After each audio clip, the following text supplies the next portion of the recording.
Hello everyone, how you going? And welcome back to OSHA, the place that just shows you pictures of people that are just about to become a statistic, you know? Because we're about to see some of the most unsafe workers and just generally unsafe and not recommended situations to be in, you know? And I guess in saying that, even though I do feel as though it goes without saying, just do not try any of these at home, you know? This entire sub, even though it does say kind of funny and humorous, could also very quickly turn quite sour. And so really, just don't try and recreate anything that you see these idiots doing. So then, starting right off with, this is why we start life with so many extra fingers. I mean, of course. No, that just looks insane. I mean, regardless of the fact that it's obviously putting the wrong blade on the wrong tool, you know, that is definitely a circ saw blade on a grinder, and I guess what they're trying to do is make a circ saw when they don't have one. But really, I feel as though if you're just going to be chopping through chipboard or whatever you have there, I feel as though just a normal kind of angle grinder bit, as much as it won't really want to do it, I feel as though we'll actually get through it pretty well. And also, besides the fact that they're obviously missing the entire kind of guard system that a circ saw has, you're also missing just kind of the flat bed that it has to be able to kind of keep it straight, you know. So I am quite confused about how the hell they're even going to keep the thing straight. And then in that case, if they don't actually care about it being straight, then I feel as though you could actually just revert back to a grinding disc or something like that. So I honestly feel as though that's the most confusing part about the entire thing, you know, not the fact that they've actually put a circular saw blade on an angle grinder. I mean, it is completely unsafe, it is ridiculous to do, but I can kind of maybe in some kind of deluded mind understand why someone would think that that was going to be, I guess, a workable solution. But really, like I said, I just don't understand how that's ever going to, one, give you a clean cut, and two, how you even hold the thing without it ripping your hand off. You know, with a normal kind of grinder disc, as soon as you turn the thing on, the amount of torque through the motor, the amount of torque and weight that it has to push can really just kind of rip your arm off. And so especially when you go and put a massive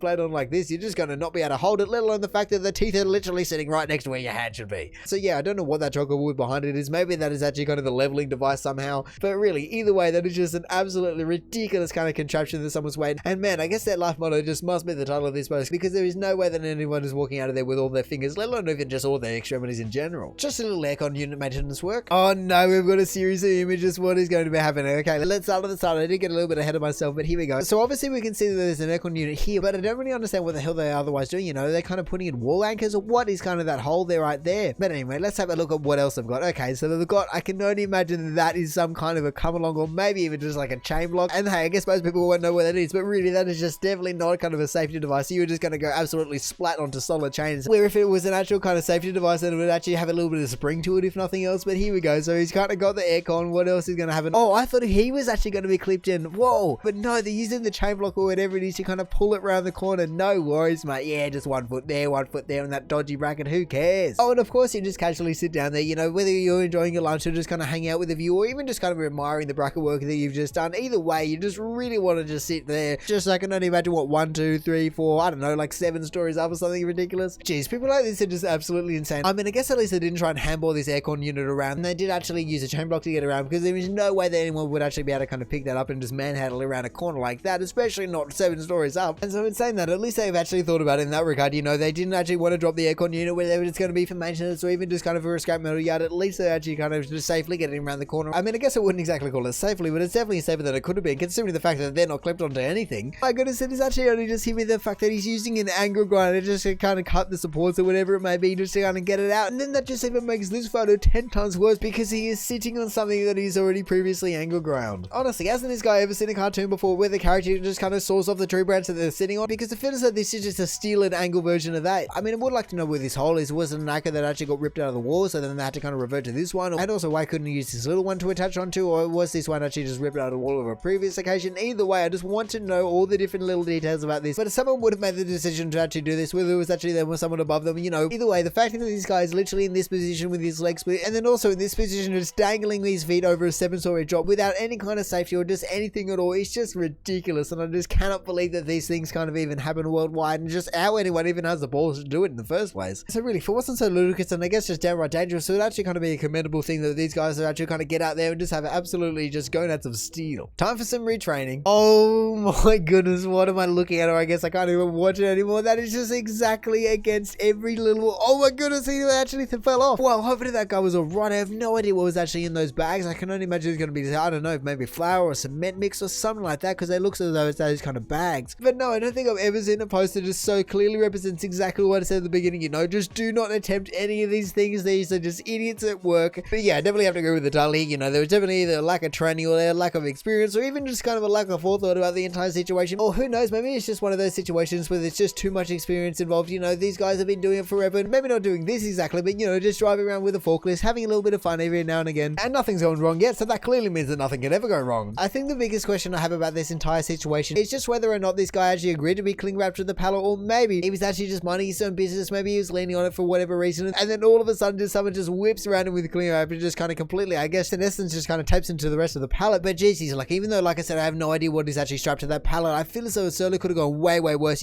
because if that fork driver didn't realize fast enough, or even if he just wasn't quick enough on the brakes, it just could have been so much more gruesome, and really it just makes me shiver just thinking about it. And don't get me wrong, I'm all for having a little bit of fun at work. It definitely helps to break up the mundane cycle that work can be, but really this is just not the way to go about it, regardless of whether the guy that is actually trying to tape to the pallet is actually liking it or not. Really, we can see how quickly that some of there was just a little bit of fun can just turn really sour. And also, let's be honest, regardless of any injuries that might actually occur from doing anything like this, just the amount of paperwork that these two guys are going to have to now fill out, as well as just, like I said at the start of the video, just becoming a statistic isn't anything that anyone should be striving for. The dog list is safe, promise. What suburb have I suddenly been transported to where there's leads and harnesses and everything like that? Because I don't know if it's just me, but isn't that just a little bit weird, just a guy kind of standing out the ledge just making sure another guy doesn't fall off? I feel as though the entire kind of situation here is just a little bit strange. I mean, in saying that, I certainly don't feel as though it tops the aircon guys. Those guys were just being absolutely insane, whereas this guy's actually had the thought to put on the harness. He just didn't want to make it useful by attaching it to something, I don't know, a little bit more robust than a human hand, because really, I don't care who you are and how much you've been training up to be a ballast. There was just no way that a lackluster one-hand grip is just going to actually catch someone if they do fall. I mean, I guess these guys might be thinking that he just gives him a little bit of a tug if it looks like he's going to fall off and not that he's actually going to catch him, but either way, it's just not the ideal or even just recommended, or I don't even know what the right word is besides just idiotic and also just lazy, because surely they could have found something or something could have been arranged just to make it a little bit more safe. Obviously they can't put up a handrail yet because he's still grouting or whatever he's doing there, but even just out of an EWP or even just a little bit of a scaff tower being built, whatever needs to happen to do this safely should just happen. Because even though people might complain that it's too expensive or too hard or whatever it may be, whatever the excuse is, I can always just absolutely guarantee that it's definitely not going to be cheap or easy or anything like that if someone actually does fall, and then you have paperwork and lawyers and all that kind of stuff to deal with. And that's only thinking from the money perspective, let alone they actually just lost a person. And so I think that's what I find most confusing about all these posts. It never seems to be the easiest way, the safest way, or even just kind of the cheapest way if something does go wrong. So really, there's just no winning this situation. There's just being lazy. He's preparing his trip to Mars without NASA's help. Oh, wow, yeah, I have to agree with the title there. This guy's certainly trying to figure out a little bit of a cheaper way to get to the moon, especially given the fact that NASA just blows, what was it, like $2 billion to SpaceX? But no, I wonder what the hell he's actually doing. I mean, I guess he's obviously angle grinding, but really, just why the hell does he actually have to do it right then and there? And really, I've just noticed the entire lack of general PPE. This is definitely the kind of immediate danger being the gas and everything. But once again, like I said at the start of the video, there were so many people that just become statistics because this guy's just got his safety squint on, he's got no hearing protection or anything like that. And you can look at any side of the entire field, every single one says the same thing. It's just how high noise environments just affect people in the long run. And also, if he gets a piece of metal inside, then he just actually might kind of scratch the inside of his eye. And so that's just never anything that you want to be dealing with. Like I said, this guy ticks every single box about what not to do, from grinding next to these massive gas tanks to then, like I said, just no PPE. And then even just the fact that this game might just fall on him. So there's no two ways about it. This guy is definitely a professional. And what I mean by that is a professional idiot. Not the right way to be doing this. Warning, danger of shock. Outlet on the laundry room side is live and carport outlet has no power till it's connected to the laundry room outlet. That makes it live to the carport. The connecting is the same on both ends. Always connect the carport wall first. I really don't know enough about electric to just kind of know how that's going to shock you, but to be dealing with mains but then having to worry about order, it just sounds like a recipe for disaster. Not just shock, but just straight up disaster. And so I feel as though I have to read it again to fully grasp what the hell is going on here. Outlet on laundry room side is live and carport outlet has no power till it is connected to the laundry room outlet. Okay, so that makes sense, The carport is connected to the laundry in series, so that makes sense, It makes sense how something can't have power without actually being plugged in. But really what gets me is I just don't understand what the hell is going on in this last sentence. I can only imagine that's meant to be connection, but the connection is the same on both ends. Like, what? Oh, hang on a minute, I can only imagine that they're talking about the plugs, Yeah, of course, because usually a cable is going to have a male and a female end, but not in this case,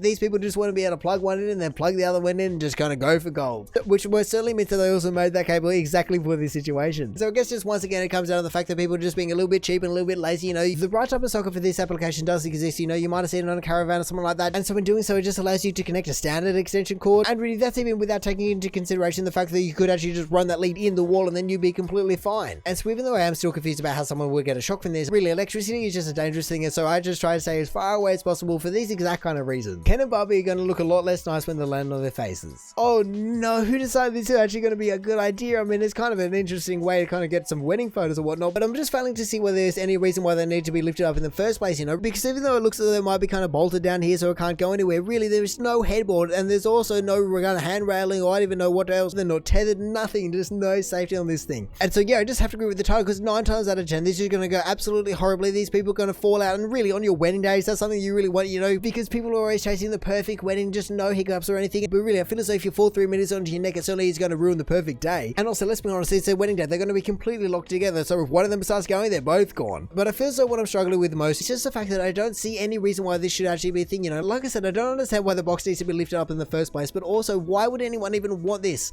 Because as much as it pains me to say it, I feel so with all the other posts that we've seen so far, you can actually see why the person was doing what they're doing. Even though it was definitely the wrong thing to do, I can certainly see why they might be kind of cutting corners and whatnot, and really, like I said, just being lazy about their entire job. But I just cannot fathom why anyone would even want this and why it is being carried through. You know, they probably spent a fortune getting that box made, and for what? A photo of you two just kind of dressed up in a Barbie box? It just doesn't make any sense to me. So even though it certainly is recommended to kind of be hoisted up on a forklift, especially on your wedding day, you know, you're not going to be thinking straight, you're not going to be able to kind of control yourself, you might even have the jitters and you might just fall off. I guess in the end, if that's something they want to spend their money on, or even if they're just feeling safe, I guess just go for it. But I hope the driver of the forklift got paid well, and also the fact that he might have a big fat asterisk next to his name saying, I am not responsible for anything. And so now finally for the top of the one for OSHA, we have the best sign. Caution, ear and eye protection required. Danger. Not only will this kill you, it will hurt the whole time you're dying. Oh my goodness, what kind of sign is that? Honestly, at first I just want to get as far away from that sign as possible, because not only will this kill you, it also hurt the whole time you're dying. Like, please just take it away. Because even though it's a good reminder, and I'm fairly sure it actually works in terms of accomplishing what it wants to accomplish, in terms of people not having incidents in there, but really I just don't want that kind of idea in the back of my mind at all times. Also, I'm just curious about what the hell this machine even is, you know, what type of machine that fits into that environment would actually kind of warrant a sign like that. And also, I reckon the scariest thing about this entire situation is the fact that that's a real sign, you know. It's not like someone just got a piece of A4 paper and just kind of made their own. No, that is a real sign that people sell. And so in that case, I can only imagine that these kind of signs are just all over the world. And also thinking about it, what machine that can actually kill you only requires ear and eye protection, you know? What about long sleeves? What about, I don't even know what else, like a face shield? What else? We got earmuffs. Oh no, they said ear, but maybe like a respirator, just because surely if it's dangerous enough to kill you, you definitely just want every little last bit of PPE you can get. So yeah, like I said, I hope I never actually see a sign like this, and if I do, just keep me as far away as possible, because call me crazy all you want, but I'm certainly not in the mood to die, and I really just don't want it to hurt the whole time I am dying. But anyway, that is going to do it for the top of the month for OSHA, so thank you for watching. If you did enjoy the video, feel free to do the YouTube and look at things down below. Let me know if you had a favorite post out of any of these. Other than that, we check out awesome posts all over Reddit, so make sure you check some of the other videos out now, or maybe you want to consider subscribing so you don't miss on one of these in the future. But all in all, have a good one, and see ya.